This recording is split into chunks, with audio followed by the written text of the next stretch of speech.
Welcome back to the Philosophical Inquiry Show. I'm your host, Dr. Kovac. We begin our journey by casting our minds back 2,500 years ago to a town in Turkey called Miletus. We begin by talking about pre-Socratic philosophers, thinkers who lived before Socrates. We begin with a guy called Tayles. Now, to understand Tayles, you got to understand that he grew up with a lack of explanations. What do I mean by that? You got to imagine a world where when you asked a question like, why did it rain? The only answer given was, because of the rain gods.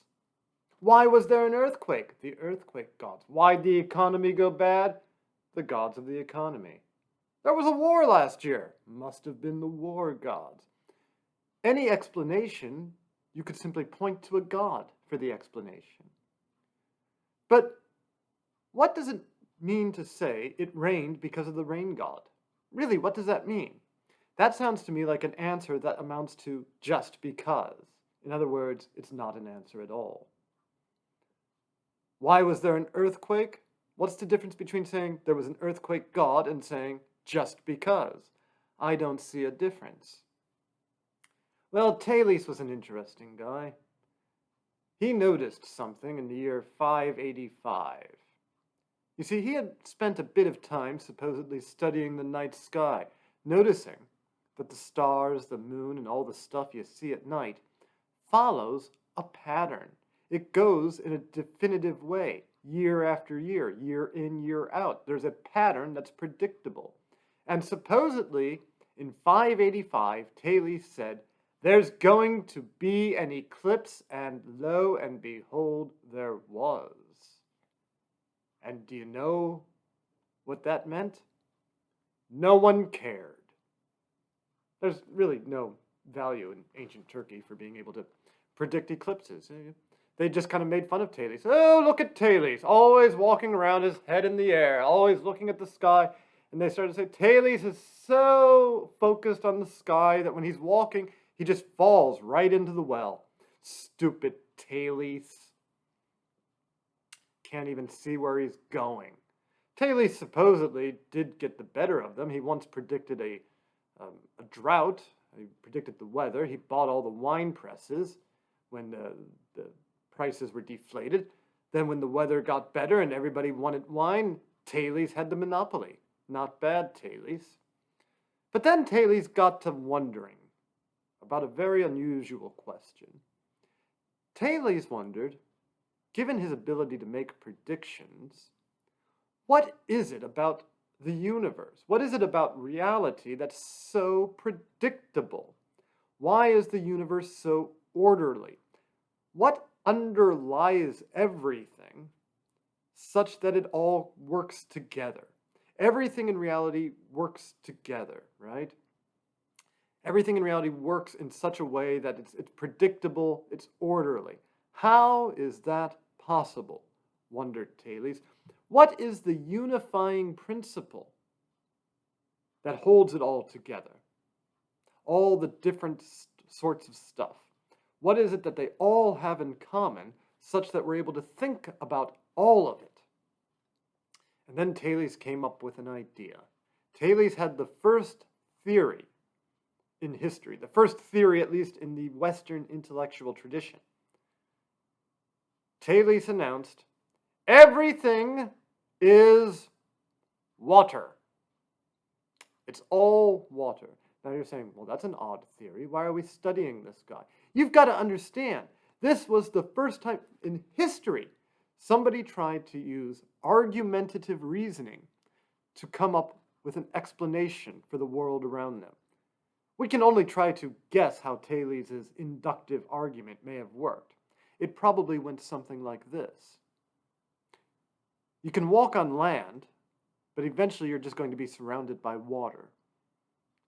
And everything seems to have water in it, including living things. You look inside them, there's just water everywhere, blood, even vegetable life. You see dew accumulate on it. You go into a tree, you can find some sap. And in fact, you need liquid just to generate life. You need semen to generate life. And that's true for animals and humans. It's even true at the level of vegetation. So Tayles has the first theory in history. Everything is water. At that moment, 2,500 years ago, is born both philosophy and science. At one and the same second, everything around you that you consider scientific started when Tayles said it's all water. When Tayles got tired of saying, oh, it rained because of rain gods. Oh, it's cold because of weather gods. Tayles said, that's not an explanation at all. That's just a way of coming back with a just because answer. Tayles used reasoning. He used logic and argumentation to try to figure out what is, the fancy word is arche. I'll put that on the board if you want to know how it's spelled. A-R-C-H-E, an arche. And Tayles proposed the arche is water. What's an arche? It's the universal principle, the grand explanation, the ultimate organizing principle of reality. That's what the Greeks called arche. Tayles was the first one to even attempt to talk about what is the universal organizing principle of reality. And his answer was water.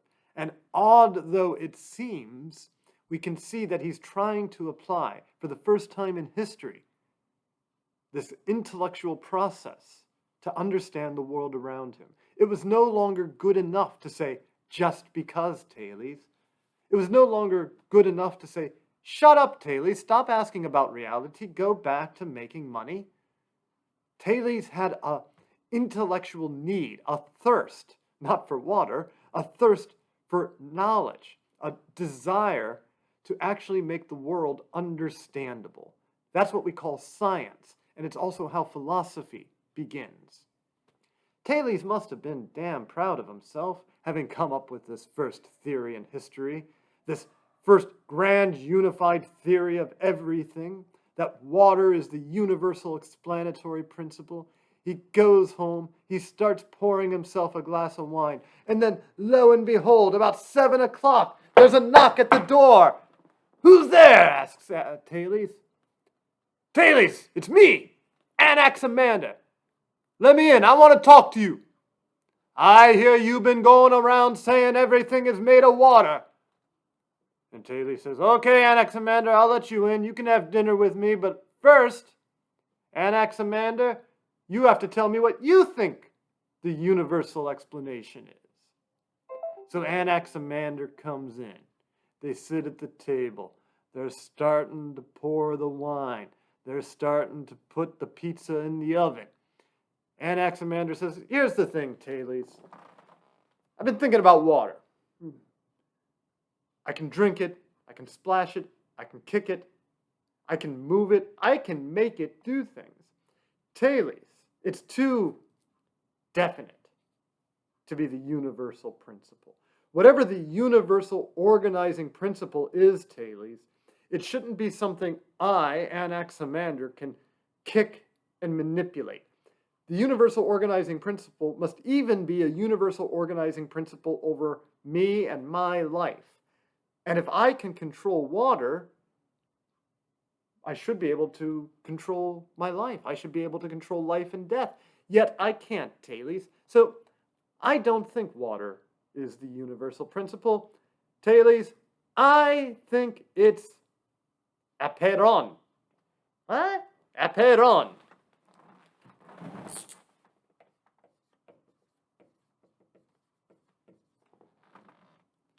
That first letter, A, that's a negative prefix.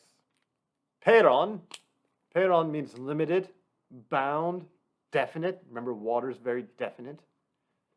Aperon means unlimited, unbound, indefinite.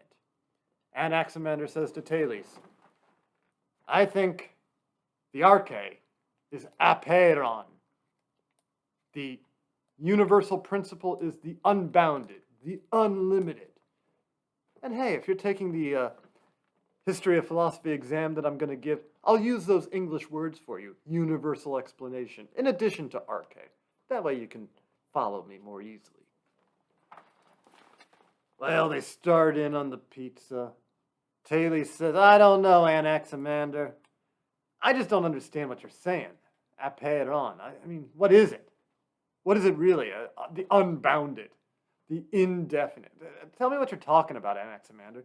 And Anaximander tried to explain what the unbounded was, the infinite, the unlimited. Tayles just wasn't getting it. Tayles says, no, I like this water explanation because at least I know what water is. I mean, if you talk to me about water, I know what you're talking about. You talk to me about the apeiron, the unbounded. Tayles, I just don't know what you mean. So they argue about it. They give reasons. They're not fighting. They're just having a friendly debate. That's what we do in philosophy. We have friendly debates. They have a friendly debate, back and forth. Water, apeiron, water, apeiron. They finish the last slice of pizza, and lo and behold, just as soon as the last slice was finished, there's a knock at the door. Hey, it's me, Anaximenes. I hear you guys are debating the arche. Should we let him in? Hey, Anaximenes, we'll let you in. You can come debate the apeiron with us. Debate the arche, the universal. We'll open another bottle of wine. But first, Anaximenes, you have to tell us what you think the universal principle is. Anaximenes comes in. He says, okay, here's the situation. Anaximander is right. Water is too definite, too bound. I can kick it, manipulate it, drink it, whatever. Tayles says, oh, give me a break, Anaximenes. You're going in for this apeiron stuff, this invisible, indefinite. Oh, no, says Anaximenes. Calm down, Tayles. The answer is in between. The universal principle, says Anaximenes, is air. Air. Notice that it's unbounded. It's not something we manipulate and control. But yet, we also have some idea of what it is. We can talk about it intelligently. We know that things die when they don't have enough of it. We can talk about breathing fresh air versus breathing dirty air, right? And yet, it's not so definite and manipulable as water. Furthermore, says Anaximenes, let me ask you guys a question. Have either one of you gone even one step towards explaining how your version of the arche can actually become anything? Hey, you, Tayles, how's water become an animal? Hey, you, Anaximander, how does apeiron become a forest? Anaximenes says, check this out. I'm going to describe some things that happen with air. And he describes what we would now call the process of rarefaction, right? How air can get thinner and thicker depending on other conditions around it. He's talking about how air can produce liquid, right? A certain temperature on a glass of liquid produces the liquid on the outside of it. He starts describing what we would now call rudimentary physics of air. And even though he's doing some physics and giving theories that look like scientific theories, he's also trying to answer a philosophical question. What makes the universe united? Right? There has to be something holding it all together such that we can talk about any of it intelligently. If cats, dogs, water, moons, stars, the air, and all of that is something I can think about, then they must all have something in common that lets me think about all of them. That's the search for the arche. That's the search for universal intelligibility. Universal intelligibility. I'll let you sit with that term for a moment, do a little bit of work figuring out what it means, why even think that there is such a thing as universal intelligibility. Well, what is there that can't be thought about? If we can think about anything in the universe, It has to have something in common, such that it appeals to our intellect, such that it impresses itself upon our minds that we can understand it. So these three philosophers, Tayles, Anaximander, Anaximenes, they're called Milesian philosophers for the town in Turkey that they all hailed from. And the Milesian philosophers, what do we have to learn from them? Why am I even giving this little lecture on these three oddballs talking about water, apeiron, and air? Lesson 1. Science and philosophy were born simultaneously. And to this very day, I've not found a satisfactory explanation. I've not heard an adequate answer for what the difference is between science and philosophy. You'll hear it sometimes referred to today as the demarcation problem. How do you demarcate science from philosophy? What's the difference between them?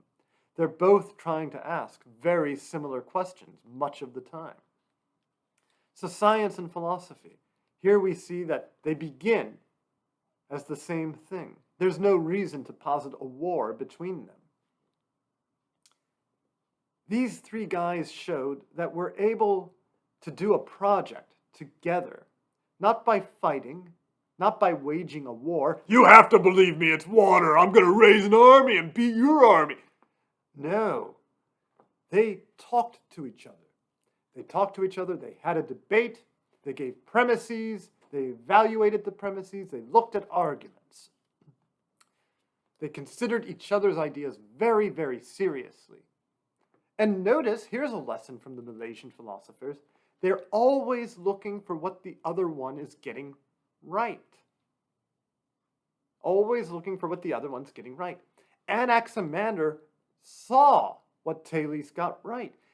My God, Tayles! There has to be some sort of universal principle. There has to be something about the universe, about everything we engage in. They have to have something in common, such that they interact with each other, such that they are part of a unified whole that's intelligible and orderly. Wow, Tayles! History must always remember your name for this insight. I wish to only tweak your theory in a minor way. The minor way is what you propose as the answer. And then Anaximenes says, my God, Anaximander! You're right! Water was too definite. That was brilliant how you made that move. Your only problem, Anaximander, was that your proposed solution was too vague and unclear, and I can't really understand it. That's something you can do, every one of you. You hear an idea, whether it's in philosophy class, or in politics, or anywhere. Challenge yourself before you start talking about what an idiot the other person is. Challenge yourself to see what they got right. Here's a little secret you'll discover.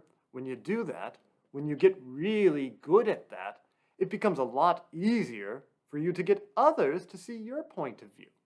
If you understand what other people are getting right, then when you start to tweak on their theory, when you start to push at the edges and try to correct the details, they're so much more amenable to it. Because they can see, oh, we're actually trying to do the same thing. We're all engaged in the same philosophical or scientific enterprise together. The Milesians taught us that the intellectual journey that is philosophy, that all of you, by virtue of being students at a Jesuit university, are now invited to take for yourself and to take for the rest of your life. This journey, this intellectual journey, is not to be undertaken alone. You are not a solo explorer in the wilderness. We work together. Philosophy is a team sport. It's a collaborative project. The Milesians have already given us so much. Let's see where the journey goes next.